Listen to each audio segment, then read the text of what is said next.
अस्सलाम वालेकुम स्टूडेंट्स, क्या हाल है हम सब के। आई होप कि आप सब ठीक होंगे। जो पोएम आज हम डिस्कस करने जा रहे हैं ये सिल्विया प्लाथ की मोस्ट फेमस पोएम है एरियल। एरियल जो है एक्चुअली तो इसके बुक टाइटल का नाम है, जो कि उसकी डेथ के भी बाद 2 years आफ्टर हर डेथ उसको जो है वो पब्लिश किया गया 1965 में, और ये सेकंड बुक थी इसकी पोएम्स की कलेक्शन की। अब एरियल में अगर हम देखें तो एरियल है क्या, ये हमें इसका जो हस्बैंड था ना टेड ह्यू, वो बताता है कि ये इसके एक हॉर्स का नाम था, पोनी हॉर्स था। पोनी कहते हैं जो स्मॉल साइज हॉर्स होता है। लेकिन अगर हम सिर्फ इस पोएम को देखें तो पोएम में हमें वो एक हॉर्स बैक राइडर के तौर पे पोइटेस जो है वो नज़र आती है, उसको वो पर्सोनिफाई करती है। और ये फिज़िकल टू स्पिरिचुअल जर्नी या ट्रैवल जो है उसको इसमें इसने डिस्कस किया हुआ है। सिल्विया प्लाथ का इंट्रो भी जब आपने क्रिटिकल एप्रिसिएशन लिख रहे होना है तो वो ऐड करना है कि जैसे वो अमेरिकन पोइट थी and she was a novelist and short story writer as well. और साथ साथ उसकी जो अपनी ये जो सुसाइड अटेम्प्ट करने की जो कोशिश थी, अपनी लाइफ उसके एक्सपीरियंसेस जो थे वो क्या थे, और क्यों जो है वो इतनी ज़्यादा स्ट्रेस्ड नज़र आती है और ऑब्सेस्ड भी है बहुत सारी चीज़ों को लेके अपनी पोइट्री में। क्योंकि क्रिटिकल एप्रिसिएशन जब आप लिखते हैं तो फिर आपने डीप से डीपर मीनिंग्स तक जाना होता है जो भी पोएम आप डिस्कस कर रहे होते हैं। तो थीम जो है वो एरियल में हमें कौन कौन से मिलते हैं, these are mortality and feminine spirit and power. हालांकि प्लाथ ने कभी भी खुद को एक फेमिनिस्ट राइटर के तौर पे क्लेम नहीं किया, और ना ही वो कहीं पे ऐसे नज़र आती है खुद को फेमिनिस्ट राइटर के तौर पे इंट्रोड्यूस करवाती हुई। लेकिन बहरहाल फेमिनिज़म के बहुत ज़्यादा जो हैं वो एस्पेक्ट्स इसकी पोइट्री में हमें मिलते हैं। और सेटिंग ऑफ पोएम में भी आपने बताना है कि इसमें इसने जो सिचुएशन दिखाई हुई है या जो सीनरी है, the poem begins before don and it's in darkness, और फिर उसके बाद जो है वो ये डार्कनेस और ये हर चीज़ मिल मिला के एक सीन क्रिएट कर रही है। यानी कि वो एक सेटिंग ऑफ द पोएम जो है उसमें आप ये सारा सिनेरियो वो बताएंगे। अब एरियल जो है वो सिल्विया प्लाथ ने क्यों सेलेक्ट किया, वैसे तो ये इसके जैसे आपको मैंने बताया कि हॉर्स का नाम था, उस हॉर्स को she rode at riding school. लेकिन अब यहाँ पे वो इसको टाइटल क्यों देती है, या उसने इस पोएम का नाम जब एरियल लिखी तो वो सिलेक्ट करने का रीज़न क्या था।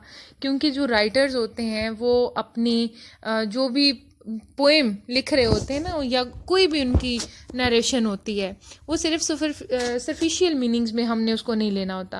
यानी कि उसमें हर चीज़ जो है वो सिम्बलाइज कर रही होती है किसी और चीज़ को। तो यहाँ पे भी हम इसको यही कंसिडर करेंगे कि एरियल जो है वो पेरेंटली तो हमें सिर्फ एक टाइटल के तौर पे नज़र आता है, और इसके मीनिंग्स में आप बता देंगे कि लाइनेस ऑफ गॉड है एरियल का मीनिंग। लेकिन इसके डीपर मीनिंग जो हैं फिर उसमें आपने बताना है कि actually she talks about ladies freedom, यानी कि औरतों की, विमेन की आज़ादी की बात करती है कि वो फियरलेस हो के, क्योंकि लाइनेस जो होती है वो बिल्कुल फियरलेस एनिमल है और बहुत स्ट्रॉन्ग, बहुत पावरफुल। तो वो खुद को और ख़ुद में फिर वो सिम्बलाइज कर रही है हर एक औरत को, तो वो उनको ऐसे ही स्ट्रॉन्ग देखना चाहती है, ऐसी मजबूत देखना चाहती है। And then you will talk about tone of the poem. Tone is cool and amused. Sometime ये bitter भी है, but overall जो है ये एक charming और polite effect जो है वो create करती है।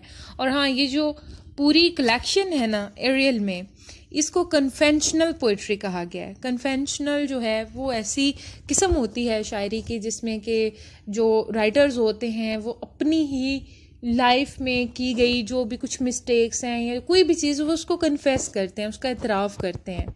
And she is also confessing her dark side like her madness, और फिर उसकी जो वो एक फीलिंग्स थी obsessedness वाली, वो सारी इसमें वो हाईलाइट कर रही है और उनको कन्फेस कर रही है। It's a kind of confession. And जो एरियल पोएम इसने लिखी थी ये टोटल 128 पेजेस पे लिखी थी। Then you will tell that Ariel was firstly published in 1965, और फिर साथ ही आपने जो है वो इसकी पूरी क्रिटिकल एप्रिसिएशन जो है वो स्टार्ट कर देनी है, like it's free words poem. और जो राइटर है वो अपने आप को दिखाती है कि वो हॉर्स बैक पर राइड कर रही है एक मॉर्निंग में, और इर्द गिर्द वो बड़े नेचुरल जो सीन्स हैं वो होते हैं, और ये एक कंट्री साइड एरिया है जिसमें कि वो ये राइडिंग कर रही है। और प्योर इसमें जो है ना वो एक इसने रखा हुआ है थीम को, जो मेन डोमिनेंट थीम है कि वो फ्रीडम ऑफ द लेडी, कि वो जो कोई भी लेडी है या जो राइडर है वो फियरलेसली हर साइड पे मूव कर रही है, उसको कोई डर नहीं है, कोई खौफ नहीं है। और फिर उसके बाद जो है वो आप कुछ इसमें कोटेशंस वगैरह ऐड करेंगे। कोटेशंस इसी में से आपने लेनी है, इसी पोएम में से जो भी आपको इजी लाइंस लग रही होंगी वो आपने लिख लेनी है। तो लिब्रेशन जो है उसको मेन थीम में रखिएगा आप।